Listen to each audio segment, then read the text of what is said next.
ہمارا تو ایسا ملک ہے کہ جہاں پہ کوئی بھی شخص جو ہے جب وردی پہن لیتا ہے تو آئین کو اس طرح پامال کرنا شروع کر دیتا ہے جیسے آئین نہ ہوا گٹھر میں ٹھہرتی ہوئی بچے کی بنائی ہوئی کاغذ کی کشتی. ہم نے دیکھا ایوب خان سے جو سلسلہ شروع ہوا، یحییٰ خان، ضیاء الحق، مشرف، اور پھر تھا حال.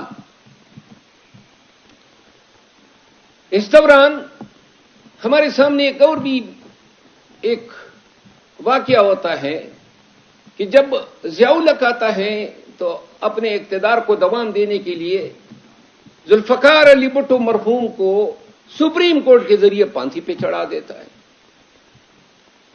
40 سال بعد قاضی فائز عیسیٰ نے انصاف کے لیے نہیں کیا، قاضی فائز عیسیٰ نے پیپل پارٹی کو خوش کرنے کے لیے، گرچہ فیصلہ درست ہے، 40 سال بعد یا 50 سال بعد سپریم کورٹ کہتی ہے کہ جی وہ تو ظلم ہوا تھا. ایسا ظلم تھا؟ ظلم نہیں ہوا تھا، قتل ہوا تھا. ایک انسان کا آپ نے عدالتی قتل کیا، اور انصاف کا تقاضا تھا کہ ان ججوں کو ان کی قبروں پہ جا کے سزائیں دیتے.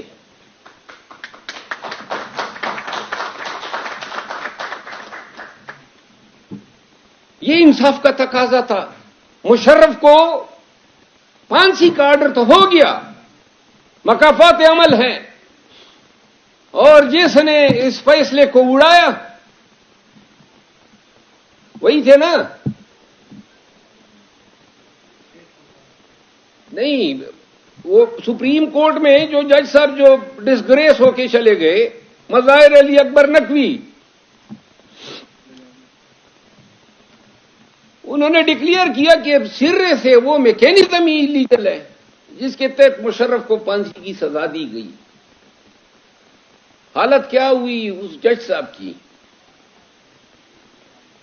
عزیزان من، پاکستان میں قانون کی حکمرانی ایک خواب ہی رہے گی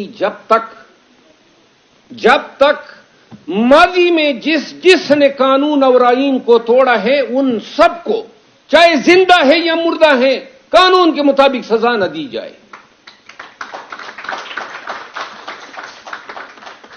مشرف کی پھانسی پر عمل درآمد ہوتا یا وہ فیصلہ ٹھہرتا تو یہ 2.5 سال سے اس ریاست میں یہ لوگوں کے گھروں میں گھسنا، اغوا کرنا، مارنا، پیٹنا، یہ عوامل نہ ہوتے، کیونکہ قانون کا ڈر ہوتا. اور آپ اللہ کی شان دیکھیں کہ جو اپنے وقت میں ہر کوئی شخص طاقت کے بل بوتے پہ، چاہے وہ جرنیل ہو چاہے وہ جج ہو، قاضی فائز عیسیٰ کی تمکنت ابھی بھی ہم نہیں بھولے، اس کا تکبر، اس کی عوام کے ساتھ، وکلاء کے ساتھ بے رخی، بدتمیزیاں. اللہ کی شان ہے جو اپنے عدالت میں لوگوں کی توہین کیا کرتا تھا، آج دنیا بھر میں خود توہین اس کے ساتھ ہو رہی ہے، اور شاید یہ مرتے دم تک اس کا مقدر ہوگی. اللہ کی شان ہے وہ مشرف کے منہ کیا بھول گئی جو لہرایا کرتا تھا کہ ادھر ہم ہیں اور ہم بتائیں گے. وہی مشرف تھا، لاغر، کمزور، ریاست قانون اور آئین سے بھاگا ہوا، مرتے دم تک اس کو اس دھرتی پہ سانس لینا نصیب نہیں ہوا. وہ ضیاء الحق جس کی وہ جنگلی بیڑ کی طرح وہ دان تھے، بھول گئے کہ جب مرا، آج بھی ہمیں علم نہیں ہے کہ فیصل مسجد میں اس کے قبر میں جو ہڈیاں پڑی ہیں وہ انسان کی ہیں کہ کسی جانور کی ہے. کسی کو یہ علم نہیں ہے کہ سابق عامر یعنی کہ یحییٰ خان اور پیشرو ایوب خان، کسی کو علم نہیں ہے کہ ان کی قبریں کہاں پہ ہیں. آج اور یہ تاریخ کے کوڑے ہیں جو لگے ہیں ان تمام لوگوں پہ جنہوں نے اپنے وقت میں اپنے آپ کو فرعون ثابت کرنے کی کوشش کی. یہ وہ تھے جو انڈسپینسیبل تھے، جو اپنے آپ کو ناگزیر سمجھتے تھے. تو لہذا جس شخص نے اس پاک دھرتی کے لوگوں کے ساتھ، ان کے وسائل کے ساتھ، ان کے قوانین کے ساتھ جبر، ظلم یا کھلواڑ کی کوشش کی، تاریخ نے ایسے عبرتناک کوڑے ان پہ برسائے ہیں کہ آج ان کے وجود کی ریوں جو ہے، باقیات، وہ بھی کسی کو دیکھنے کو نہیں مل رہی ہے. نہ کسی کو شکل دکھا سکتے ہیں. اور یہ بات جرنیلوں تک محدود نہیں ہے. ججوں کی مثال لیں. یہی افتخار چودھری، مجھے یاد ہے 2013 میں جو صدر تھا، یہ جب ریٹائر ہو رہا تھا تو کسی نے کہا اسلام آباد بار ان کے لیے کھانا کرے گی. تو میں نے کیبنٹ کو کہا آئے گا تو میں اس کو گندے انڈے ماروں گا، اور نہیں آیا. افتخار چودھری یعنی کہ کتنا بڑا فرعون بن گیا تھا. پھر ثاقب نثار کو ہم نے دیکھا، بندیال کو دیکھا، کھوسا کو دیکھا، یعنی کتنے چھوٹے ثابت ہوئے اتنے بڑے مناصب پہ براجمان لوگ. اور پھر قاضی فائز عیسیٰ کی شکل میں ہم نے سب سے بڑا عدالتی خبیث دیکھا. یہ منصف، اس کو کہنا، اس کے اعمال جو ہیں جو اس نے پاکستانیوں کے ساتھ کیا، پی ٹی آئی کو نشانہ بناتے بناتے وہ پاکستان کا بیڑا غرق کر گئے. آج یہ 26ویں آئینی ترمیم اس نے ہموار کی ملی بھگت کر کے. اب نون کے لوگ چیخ رہے ہیں کہ جی ہم انگلستان میں جن لوگوں نے گھر سے گالم گلوچ نہیں ہونی چاہیے، لیکن یہ سیولائز معاشرے میں سیولائز طریقے سے کسی کے خلاف پروٹیسٹ کرنا ہر ایک کا بنیادی حق ہے. آپ دھمکیاں دے رہے ہیں ہم پاسپورٹ بلاک کریں گے،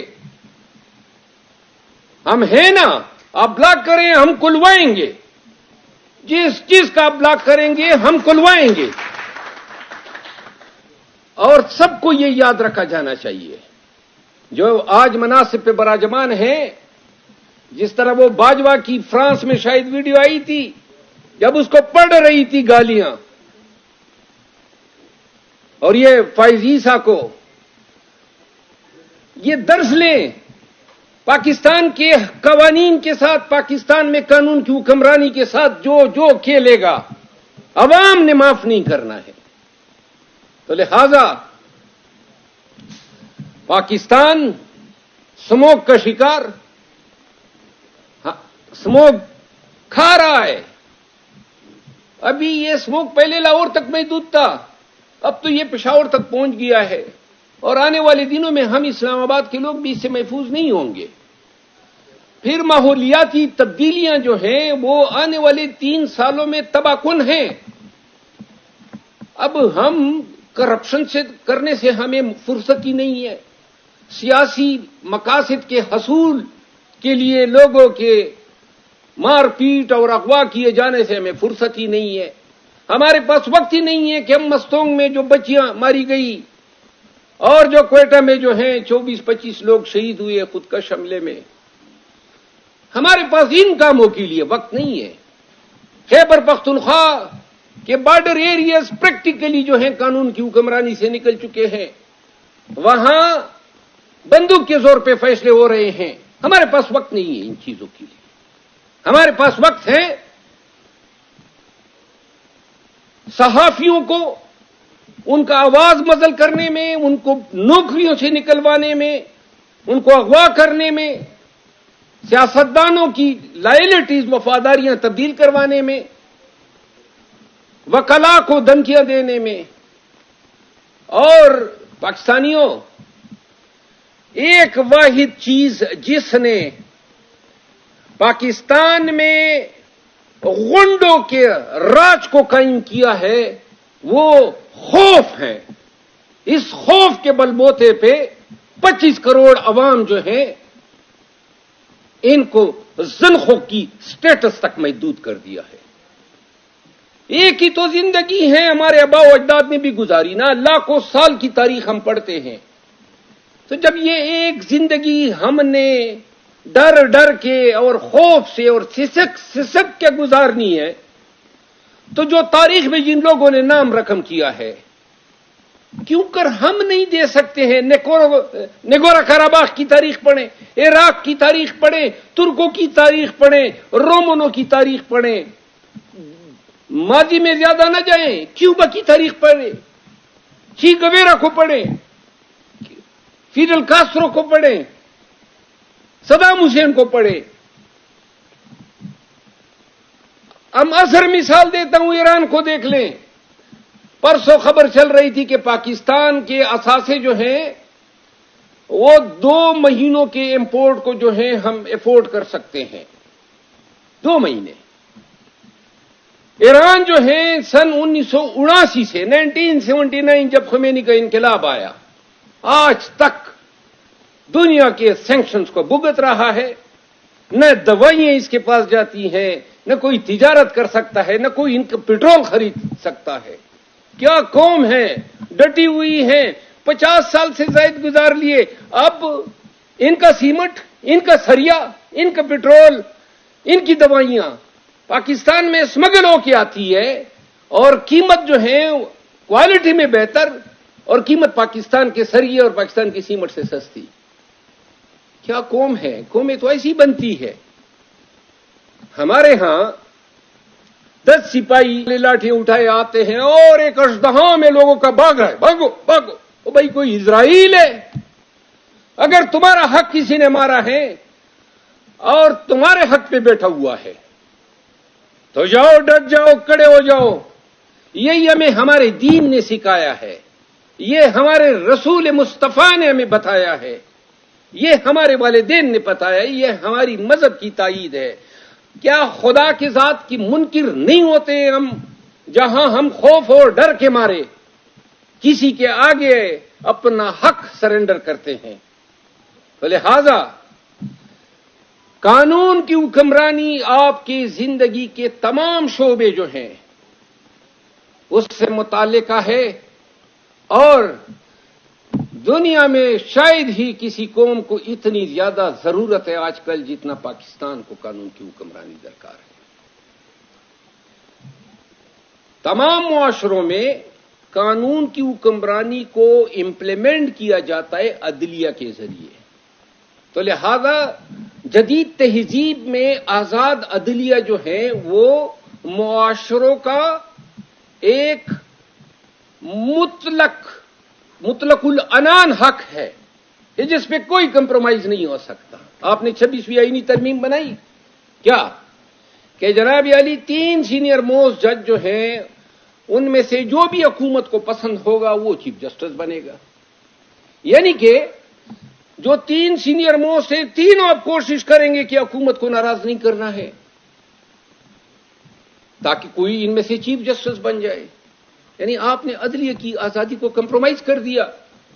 آپ نے کانسٹیٹیوشنل بینچز بنائی اور پورے پاکستان نہیں پوری دنیا کو پتا تھا کہ امین الدین خان نے ہی کانسٹیٹیوشنل کورٹ کا سربراہ بننا ہے. حضرت بن گئے, خود ہی انکار کر دیتے کہ میرا حق نہیں بنتا ہے. وہ منصور علی شاہ صاحب اور منیب اختر صاحب, قصور کیا تھا؟ ان کے فرشتوں کو بھی علم نہیں تھا کہ ریزرو سیٹ